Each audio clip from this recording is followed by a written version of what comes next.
Hi friends, ఈరోజు మనం లేత సోరకాయ కర్రీ చేస్తున్నామండి. దీంట్లో వాటర్ అనేది ఎక్కువగా ఉంటుంది. హెల్త్కి అయితే చాలా మంచిదండి. పీచు కూడా ఉంటుంది. సన్నగా అవ్వాలనుకున్న వాళ్ళు ఇలా వాటర్ ఎక్కువ ఉండే కూరగాయలు తింటే చాలా బాగుంటుందండి. ఓకేనా ఫ్రెండ్స్, కావాల్సిన పదార్థాలు: ఉల్లిపాయలు, కొబ్బరి, ఎండు కొబ్బరి, పచ్చిమిర్చి, కొత్తిమీర.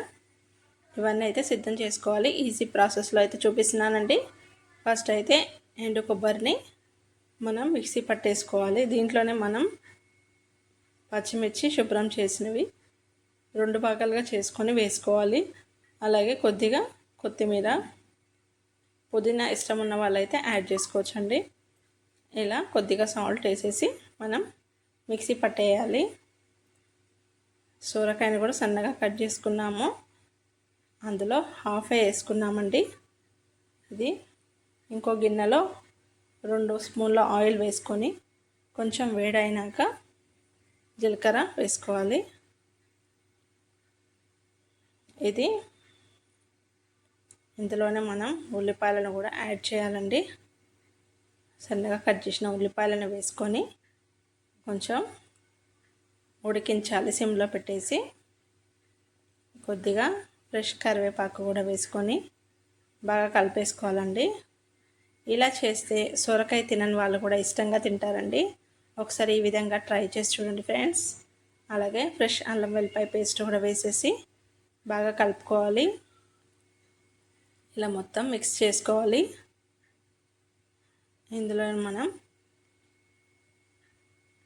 ఇందాక కట్ చేసుకున్న మిక్సీ పట్టిన పచ్చిమిర్చి అది మిశ్రమాన్ని కూడా వేసుకోవాలి. ఇప్పుడైతే 1 స్పూన్ పసుపు వేసి బాగా మిక్స్ అయ్యే వరకు కలుపుకోవాలండి. ఆనియన్స్ ఉడికితేనే మనకి బాగుంటుంది టేస్ట్ అనేది. ఇందులోనే మనం ఇందాక మిక్సీ పట్టిన పచ్చిమిర్చి కొబ్బరి పేస్ట్ని కూడా వేసుకొని బాగా కలుపుకోవాలండి. ఈ పచ్చిమిర్చి పేస్ట్ కరెక్ట్గా సరిపోయిందండి హాఫ్ సొరకాయకి. ఇలా మొత్తం కలిపేసుకోవాలి. కొంచెం స్మెల్ వెళ్ళే వరకు ఫ్రై చేసుకున్న తర్వాత కొద్దిగా మనకి ఆయిల్ అనేది పైకి వచ్చినప్పుడు మనం సొరకాయని వేసుకోవాలండి. విలేజెస్లో మనకి ఫ్రెష్ కూరగాయలు దొరుకుతాయండి. అప్పుడే మనం ఫ్రెష్గా వండుకొని తింటే ఇంకా టేస్ట్ చాలా బాగుంటుందండి. ఇలా మనకి ఫ్రెష్గా అనిపించినప్పుడు కంపల్సరీ తీసుకొని అప్పుడే వండుకుంటే ఇంకా టేస్ట్ అనేది బాగుంటుంది ఫ్రెండ్స్. నాకు తెలిసిన ఇన్ఫర్మేషన్ చెప్పానండి.